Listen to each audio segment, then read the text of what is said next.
replaced by Judah, Yehuda, in the form of King David. And David is showing true humility. He's telling his chief of staff, Avishai or Yoav, don't get involved. Maybe this is what God wants. Furthermore, David says, look, maybe God will see my affliction. We saw that in verse 12. We ended our study in verse 12 of chapter 16. Maybe God will see my affliction or my tears. David, a true humble person, if he knows that he's right, and David thinks he's still right, but he doesn't want to take issue against this Binyamin member. In one of the great commentaries of the Netziv of Volozhin, do you remember where humility appears in the Torah? Excellent. The Torah paraphrases the great virtue of Moshe Rabbeinu when his sister was picking on him, saying the wrong things, called Lashon Hara. What's his sister's name? Miriam. And he decides, the Torah explains, one of our great scholars in the Netziv Volozhin explains, someone has such great humility, doesn't take issue. And he's saying, and this is maybe what David is saying, if I'm right, you know who will defend me? Do you know who will take issue against this disgracing? It'll be God.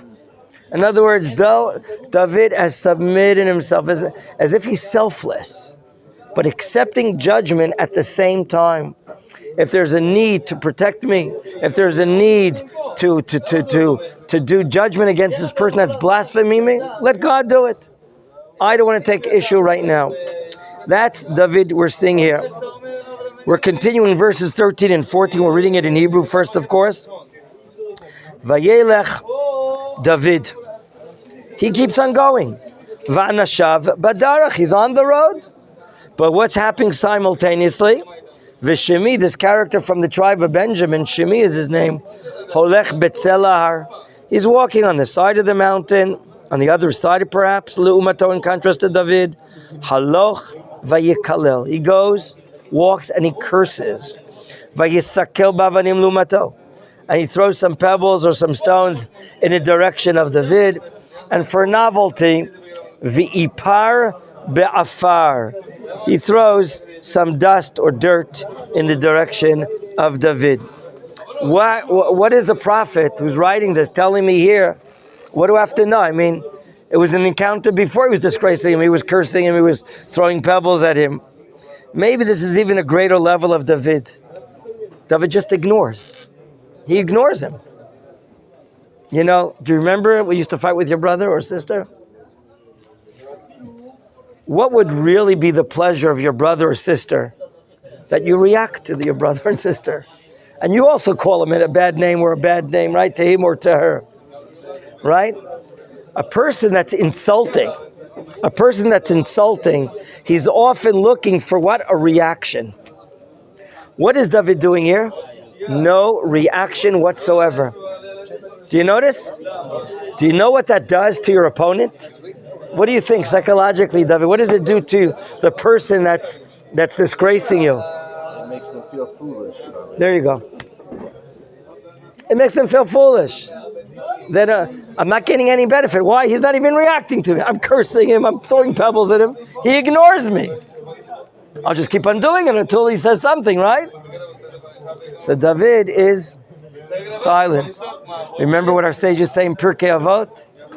3 words. Siyag lachochma shtika. A fence for wisdom is being silent. And as King Solomon says in his book called Mishlei, right? No, in not Mishlei, in Kohelet, there's a time to speak and there's a time to be quiet. Let's say you have difficulty with that. Should you go as far as... You should go learn in Machon Meir. Machon Meir. And help work, do what we're trying to do. Work on our character traits. Baruch haba, welcome to the club. So we see this. Pasuk Yudalid, verse 14. Vayavo HaMelech v'chol am asher ito ayafim. What is ayef? Tired. Vayinafesham. Look, we can imagine not only the walking a few kilometers, leaving Jerusalem, going east has been difficult for David, but emotionally, it's been a taxing time, hasn't it? He left his kingdom. His son, who's putting on this revolt, is walking into Yerushalayim untouched, unmarked. And right now, David requires Vayinafesham, nefesh, from the word nefesh.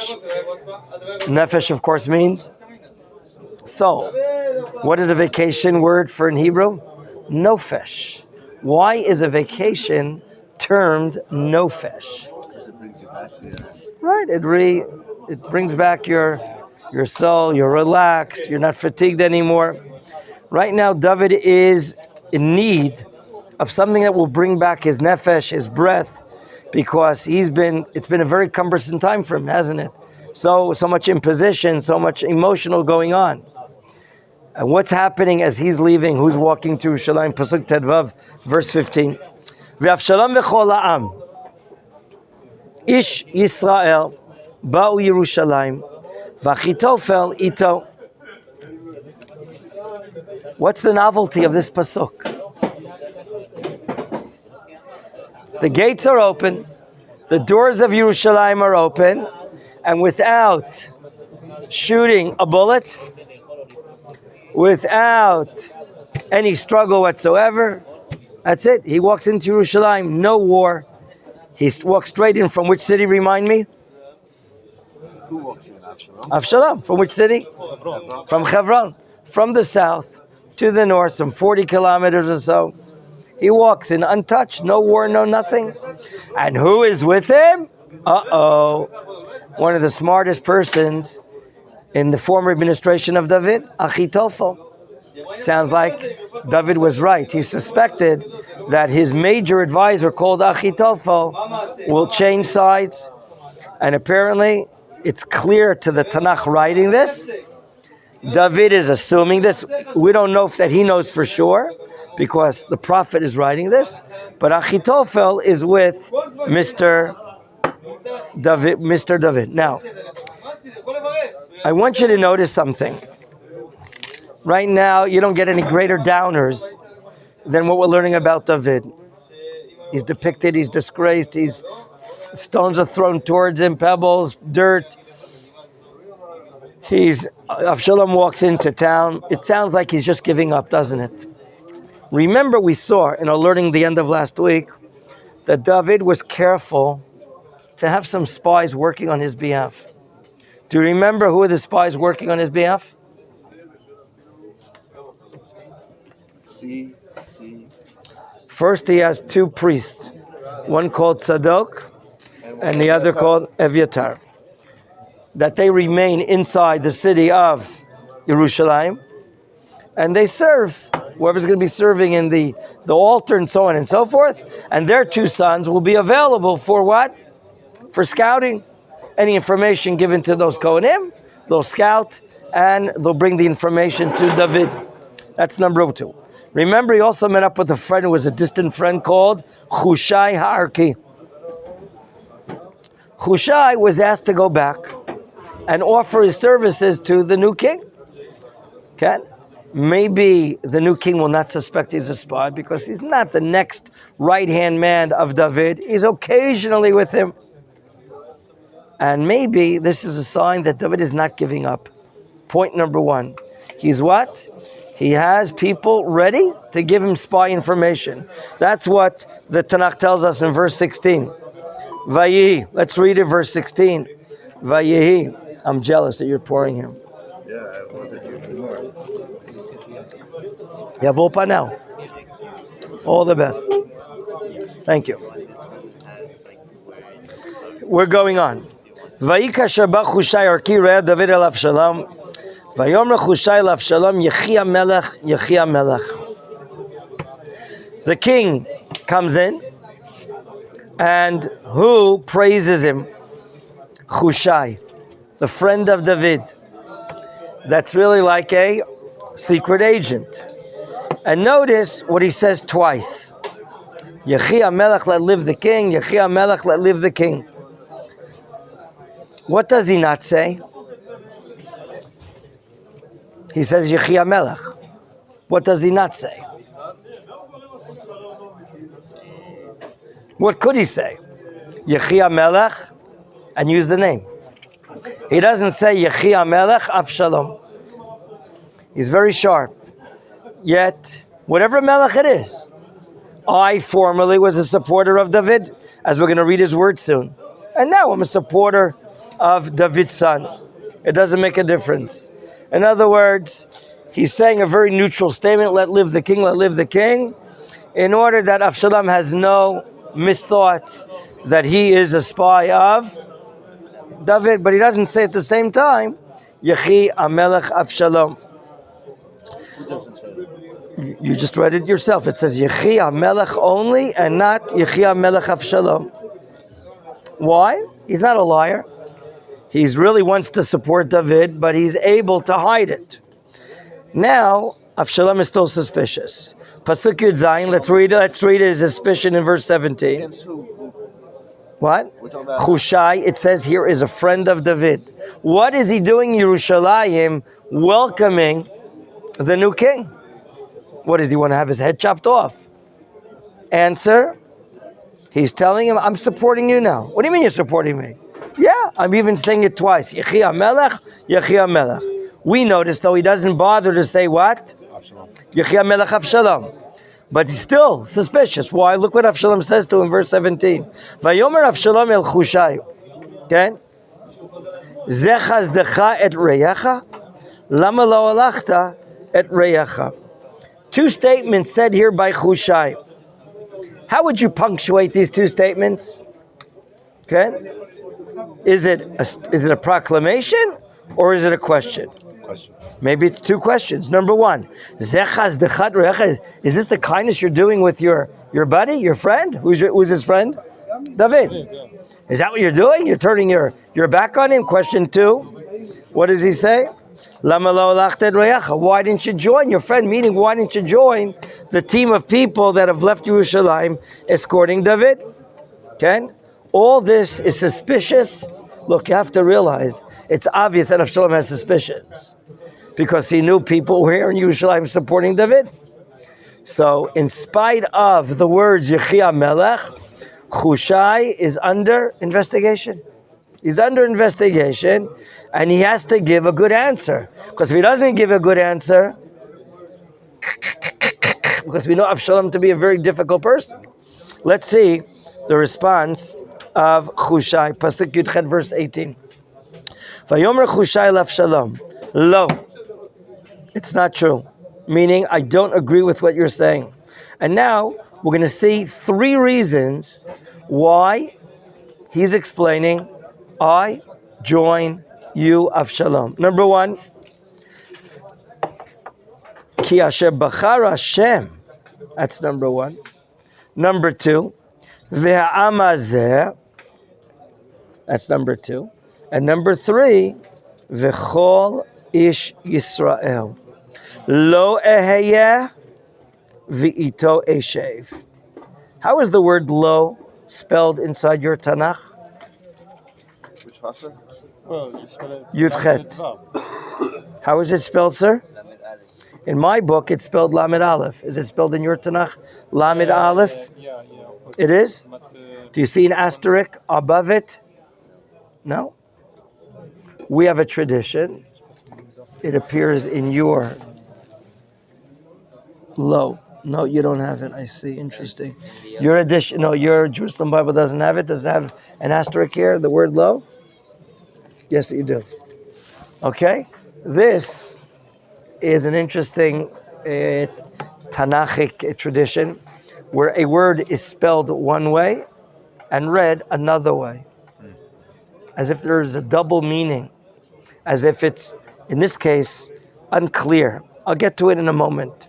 First, let's see 3 points that Hushai makes why he is joining Avshalom. Number one, God chose him. Now, do you think that he means that God chose Avshalom to be the king? Do you think God wants to give have David ousted out of his position? No.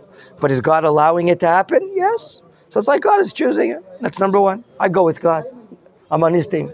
Number two, ha'amazeh. Several commentators say we're talking about a high court, like a Sanhedrin. Avshalom is supported by a court. That's the term ha'am. I know could mean nation, but often in Tanakh it means a select group. So am could mean some sort of court system. They are supporting what? Mr. Avshalom. When we learned about Avshalom's beef, complaints, trying to get more public opinion, he made a complaint about the court system, that the court of David is not doing a good job. And he tried to win the support of various people that maybe were unhappy with David's policies. So, number one, God chose you. Number two, you have a court supporting you. And there, v'chol ish Yisrael. Is it true? Does it really literally mean every man of Israel? No. So what is ish Yisrael? We've seen often that the term ish or anashim in the Tanakh is great people. That's correct. Very good. We see that by the spies in the Parshat Shalach. There the Torah says, Kulam anashim, all of them are men. Rashi Anshe Yisrael Hema. All of them are men, the heads of the people of Israel. So here Hushai is describing, one second, sir, why all this support is not something personal, but rather to a king of Israel. In other words, it's not David the king. I'm supporting Lo Ehyeh, written Lamed Aleph. Lo, I will not be with him. Or Lo, Lamed Vav, which is him. I will be with him. Who is with him? With Avshalom. He's talking to him in third person. So there are two meanings. Meaning, Lo could mean, I will not be with David. Rather, V'ito Ishe, but with him I will sit with Avshalom. So this is two ways of explaining. Meaning, Lo I'll be with, the two ways to read it. Lo I will be with Avshalom as a declaration. Or, Lo with a night. Will I not be with him with Avshalom? I mean, of course I would be with him because of these three ways of answering. Yes, David? Yes.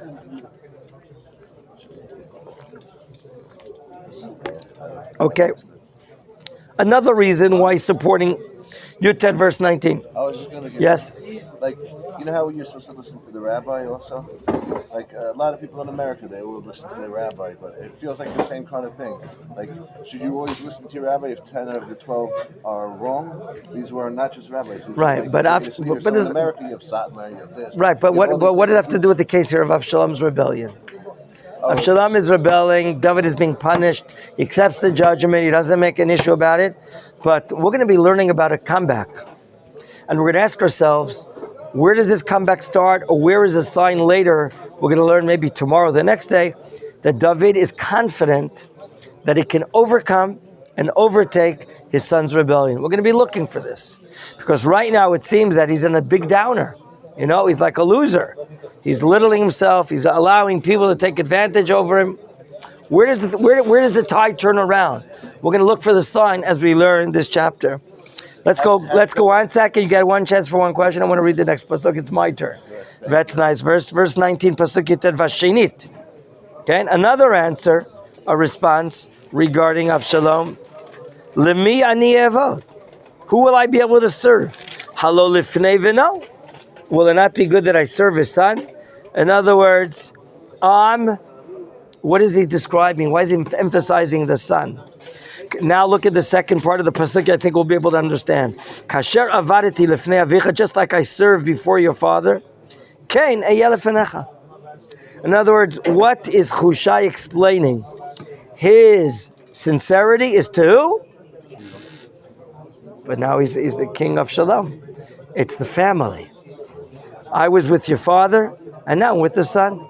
In other words, he's trying to explain in the second answer, I remain sincere inside the family. In other words, there's a dynasty here. I was formerly in favor and supporting your father David. Now I'm supporting you. All this is a makeup, a sharp type of coolness that he's trying to describe to Avshalom, that Avshalom should not at all suspect that Hushai is working for David as an agent. Now we begin the situation. Achitophel has arrived.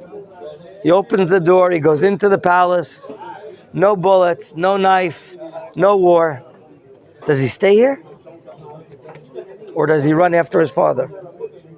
We know that he's a brutal person. We know that he's taking things into his own hand. Let's see two sides of the issue. If he remains here, what can happen in the future? Overthrown by David. If he runs after David, then we're going to get to bloodshed. What will happen in the bloodshed? It could be that David will be killed. Or it could be, he'll be killed. Now the fact that we're told that he walks into Yerushalayim with the major advisor of David called Achitophel, wow. It means Achitophel's turning his back on David. He's one of the smartest people in the country. And he's now working. Who foresaw this? David. Therefore, he set up Hushai. Maybe you too will be an advisor. And then David foresaw this happening. He heard maybe a rumor that Achitophel will turn his back on him. Now, do you remember the people that are left in Yerushalayim on his side, the two Kohanim? And he's praying to God before them, may the plan of Achitophel be foiled. May it be annulled. And how is he now going to use? He's going to use Hushai. The question is, what will be the rationale, or what will be the strategy that Avshalom will accept the advice of Hushai over the advice of the number one advisor called Achitophel? That's what we're going to learn right now. Pasuk 20. Okay? Vayomer Avshalom el Achitophel, havu lachem eitzah ma na'aseh. Apparently, he's talking to him, by the way, in plural language. Just notice it now, even though he's talking to one person. So it could be that he has a staff of advisors, because he's talking to in the plural. In Hebrew, you see the plural, havu lachem. You see the two words, havu lachem, for you. Eitzah, what should I do? So here he turns clearly, havu lachem. Now, Avshalom understands that before him, he has two types of advisors, Mr. Avshalom and Mr. Hushai Erki. But of course, he turns to Achitophel first. What does Achitophel say? Notice what he says, and please try to notice, we learn also what's not written. Verse 21, Kaf Aleph, okay? He knows he has two different types of advisors, but he goes to Avshalom first. What does Achitophel respond? Vayomer Achitophel Avshalom, Bo el pilakshei avicha asher iniach lishmor habayit. I'm stopping there. Remember, David left, he didn't bother taking his concubines. Concubines are women that don't have a contractual agreement, nor is halachic marriage there. That's a pilegesh. It's just for pleasure, having relations, not with a chuppah, not with a marriage contract called a ketubah. And David left these women there, hopefully assuming that they're not going to be touched. However, Achitophel sounds very rude, very cruel, and he says, go and have relations with these 10 women. That's what he means. That David left them there, lishmor abayit, remained them there in order to preserve the house. Now, why do you think he's doing it? The Malbim, I use the Malbim's explanation, one of the later commentators. Right now, the Malbim understands the following. It'll be too hard to tell the Avshalom to go ahead with forces and now go ahead and wage war against David. It's too severe. You have to do things gradually. First, do something cruel to the wives, the concubines of David. By doing so, maybe you'll arouse your hatred to David and reach a greater level of hatred where maybe thereafter you can go to war. Because right now, to select the policy of going to war against your father, murder your father, it may not be accepted so well. But if you do something publicly so difficult, you take away and manipulate these concubines of David, maybe that will stir more arrogance, more enmity for you against your father, and maybe support by other people as well. That's his plan. Okay? That's his plan. That's the advice. In other words, right now, Achitophel thinking that only through these pilakshim, remember, pilakshim we said are without a marriage contract and without a ketubah, that this is what David didn't expect. And once it'll be public knowledge that that you did this, then it'll be clear to everyone there's no room for compromise thereafter. Okay? There's no room for compromise after this. That's his advice. And do it publicly. The people will see how you, Avshalom, go into their houses, their tents of these women. And that's policy number one. What else do we see? What else do we see? One more point I wanted to share with you. Why would it be accepted? How is the advice of Achitophel looked upon with great honor? The Tanakh tells us that right now, in the end of this chapter, last pasuk 23.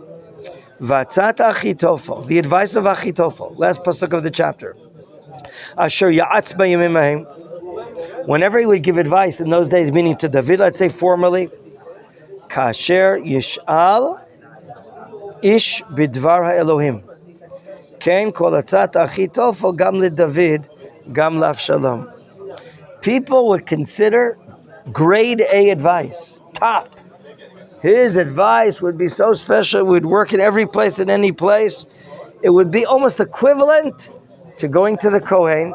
What does the Kohen wear on his chest? The breastplate called the Choshen. And we said it's a rectangular fold.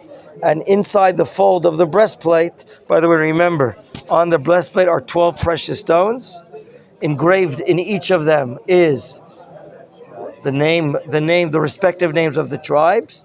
And inside the fold of this breastplate is something called Urim v'Tumim. Something. Say it again. Urim v'Tumim. You said it great. Thank you. My kids still think I have an American accent. It's okay. Urim v'Tumim. The Reish. Thank you. Look, what was the Urim? Something spooky. Something spooky. Something not clear from the Torah. It would be like a 72-letter name of God on parchment, placed inside the fold of this plate. And when national matters would have to be asked, should we go to war, should we not, should this tax be made or not be made, and so on and so forth, okay, we would go to the Kohen Gadol and ask him these national matters, and then the letters would light up. And then you would have to, the answer would have to be deciphered. What would be the answer? Something real like spooky. 1 second, sir. Therefore, that's the Urim v'Tumim. The advice that Achitophel, he had such, what is it called, monitin? How do you say monitin? Monitin? Ken, is it called monitin in English? Money hungry? No. No, he was so respected, his advice. It was considered so valuable, so useful. It would be just like you would ask God a question through the Urim v'Tumim. 1 second, sir.